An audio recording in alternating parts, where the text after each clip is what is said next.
what we're going to do is break down Instagram live kind of conversation with United fans and everyone across the world. I want to break down the things that he said, what it actually means, and my actual thoughts myself. Now, I haven't done a reaction video or anything like that to Saturday's result. And I'm also, if you know me, you know that I'm always fairly cold. Patrick Evra, absolute legend.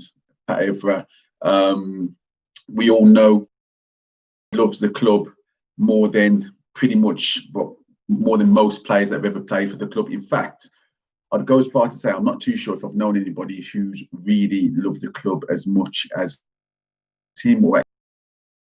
He always states how much he loves the club, and just how much he loves him and how much he sacrificed for the club. And I think that's one of the most important things. Like, he was laughing. One of the things that he said was he was laughing about the fact that there's a fan banner and it's kind of United, then your kids, then your wife, and type thing. So he was laughing about that, but he said that he didn't laugh. He found it very serious, and it's kind of like that. The reason why he gets on to why he's not involved in Manchester United, because it's like he will have to give the whole of his life, because that's how much he loves the club. So that being said, let's go into exactly what he's been saying and what it actually means for Manchester United. So obviously, if you know Patrick Evra on Instagram, you don't know him, but just if you do, you'll know that he's always very high-spirited. I love this game, jumping around on cars, always laughing, always jovial and stuff like that. But like this time, it was a serious conversation. It was an addressment to the United fans. So I want to break down exactly what I think of it. And things that I took away from it, things that I agreed with, and there was the odd thing that I disagreed with, but that is normal. So, yeah, so he discussed more so about, obviously, Saturday's result, and not to basically get onto Solskjaer's back, and this is something that's been building up for years and years, and not to blame. Now, he's actually talked about the actual transfer dealings. He's talked about the sort of players that we might be after, and the sort of players that kind of need to show more if they want to play for United, rather than kind of doing everything through the agent. And it's kind of telling with some of the stuff that he was saying about the negotiations as well. So let's go into the negotiations. What he was saying, a key point, what he was saying was, he talked about Florentino Perez for Real Madrid. And he said that, you know, when Benzema was being signed, and just remember, this is when, at the time, I think it was Pellegrini was in charge, if I remember rightly, when they signed Ronaldo and everything like that. Then what Florentino Perez did is that he sent a plane and he sent it to Benzema, because Patrick Evra's in the know. He'll know players, and he's only just stopped playing pretty much recently. So he'll know. And he said what he did, he sent over a plane and he had Zidane on there, and the negotiation was quick and swift. Yeah, so what do we take from that? What I take from it, and what everyone else should take from it, is that this United board, this United hierarchy kind of believe that they can do anything just through the Manchester United name, and just sending Ed Woodward and Matt Judd over on a plane and to negotiate. So I sent over a photo. I keep sending it over. I'm talking to people on Instagram, and it's always the same photo, and it's like one leads in the other, and it just looks like just a couple of geezers from Manchester who, you know, probably work in a corporate building, and they're going to just negotiate something. They don't look like serious football men. And to negotiate with these players, sometimes you need a personal touch.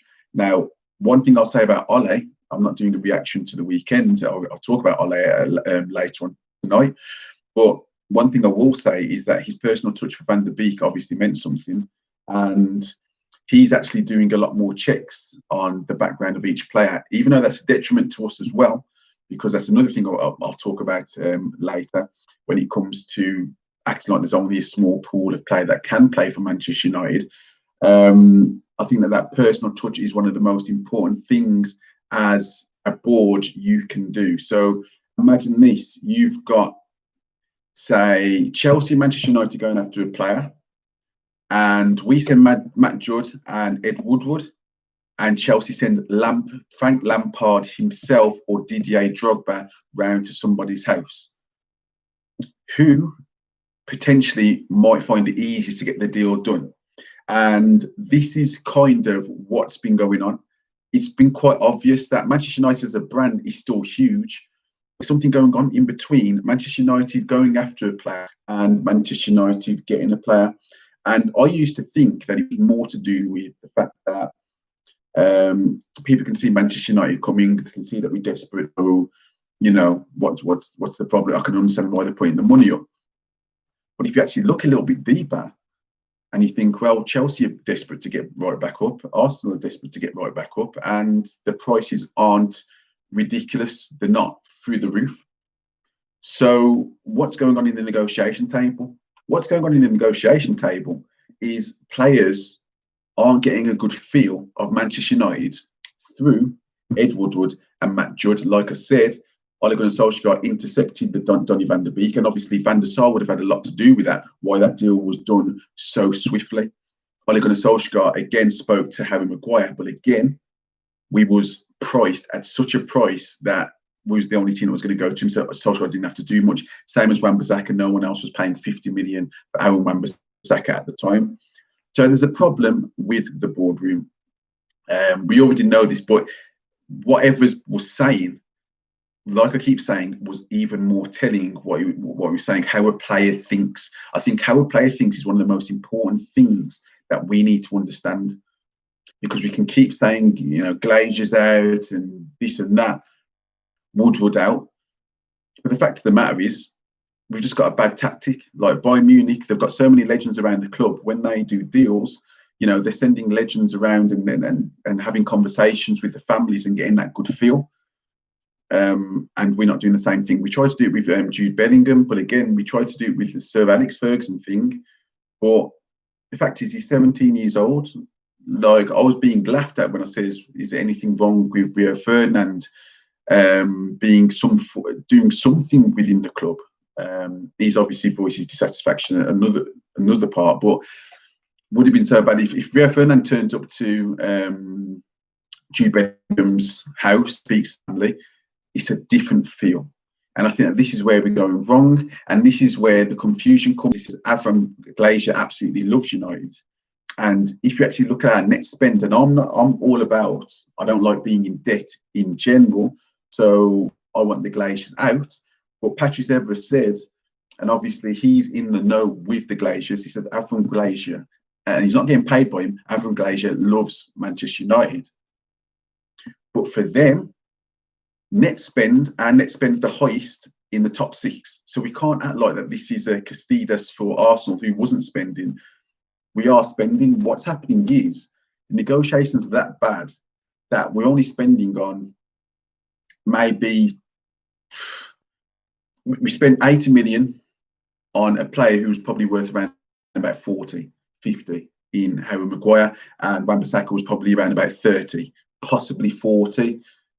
So there's a massive difference. So we're doing this big outlay of players, and we're looking at it as to say, why aren't we doing any better? We need to buy more. But from their point of view, it's like we've just broken a world record on a defender. This isn't monopoly. That is still money that we've put into buying and making Harry Maguire the most expensive defender in the world. So I think what he's trying to say is that the strategy, what Evra's trying to say is that the strategy of the transfers has to change, because now we're in a shark pool. And when we're in a shark pool, that means we're in a shark pool with agents. And he's quite damning on agents, but at the end of the day, and this is where I kind of like disagreed, he's kind of like going against agents in a way to say that the players need to kind of man up. But at the end of the day, these players have agents because the clubs also can't be trusted. So if you're a member of a club, you can't fully trust the club. They're going to treat you right. You hope that they do, but you can't fully trust it. So sometimes you do need that backup. But obviously the agents are in it for the money, but at the end of the day, it's a job to them. It's a job to them. So, you know, we can't really deny that at all. But what he's trying to say is, at the end of the day, players need to want to play for Manchester United. And this is obviously what Solskjaer is trying to bring into the club.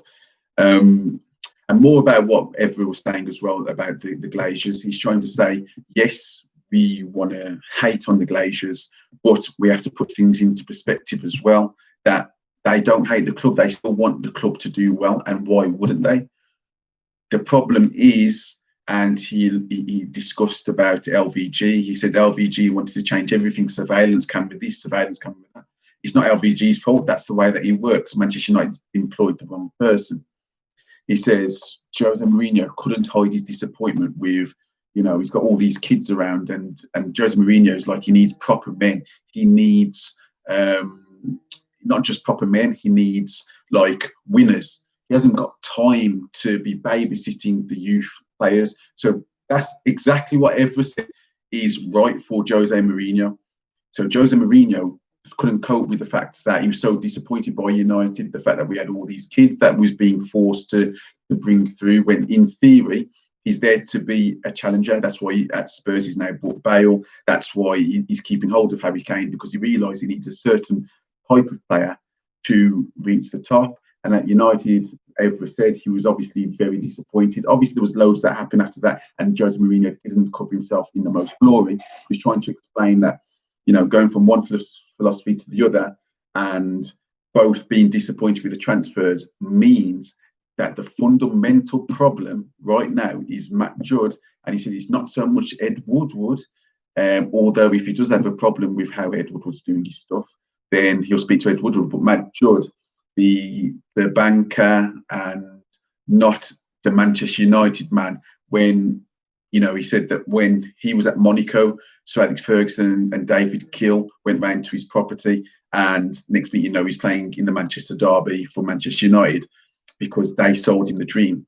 Matt Judd and Ed Woodward, if they come to my property, I'm more than likely going to join Drogba and join Lampard at Chelsea. And that is it. It's only because I'm a United fan when I join. Not every player is a United fan. So our strategy, and what we find in what Evra is saying and what I agree with, is our strategy is literally gone completely wrong with who's doing all the negotiating. And that's the fundamental problem. We can discuss stuff about the manager, which again I will discuss later on tonight. But the fact of the matter is, when it comes to signings, everything's taking so long. Not to say that there's not money, but we're overspending on players, because if we're trying to sell a player a dream, we have to sell the player the dream, and then we, like Evra said, and then we blew them out of the water. Of course, he wanted to probably leave within the week because he realised that the whole place was an absolute mess. So what I take from what Evra is saying is maybe not himself. So yeah, things I did disagree with him about. One of the things, massive thing that we disagreed with him about is, look here. Okay, and we're back. Yeah. So one of the things that I disagreed with him about was saying that this isn't to do with Ole Gunnar Solskjaer. So I'll quickly go into that, and then I can talk about the weekend's result later on tonight. But I think Ole will be very naive if we start to believe that our manager is good enough for this club. We're so quick to throw the players under the bus and say, this player's not good enough, that player's not good enough, Dallow's not good enough, this player's not good enough, Dan James is not good enough, And what I suggest from that is we need to start to think a little bit. And as soon as Leeds were linked to Dan James, I thought he's going to do well there. As soon as Lingard got linked to Spurs, I'm thinking he's going to do well there. So have we ever thought that it might actually be something to do with the management? So this is where I disagree, because obviously that's his old teammate. He's an ex-United legend for me. He's still a legend, Ole Gunnar Solskjaer. But I'm the hero now as a Manchester United fan, and I know that things are going wrong on the pitch. So that's where I disagree. But everything else Patrice ever said is absolutely bang on. Don't let anybody tell you any different. Matt Judd and Ed Woodward as a combination doing these deals is the problem with United. We need to start sending out people associated with the club, people that love the club, people that can sell the club. Imagine if David Beckham, he obviously knows he's got his own, and imagine if David Beckham rocks up to and this is like Zidane, but imagine if David Beckham rocks up to your house, if you're a top level footballer, you're already sold to come to United. How would you feel if Ed Woodward turns up at your property? Like you're thinking, well, yeah, you know, I feel like playing for United. I mean, they've got Pogba, they've got Bruno. I might want to join United, and then somebody else will come back in. Imagine, just I'm telling you right now, imagine David Beckham coming round and trying to sell Manchester United to you. You're more than likely to go there than probably any other club in the world because it's David Beckham's round your house.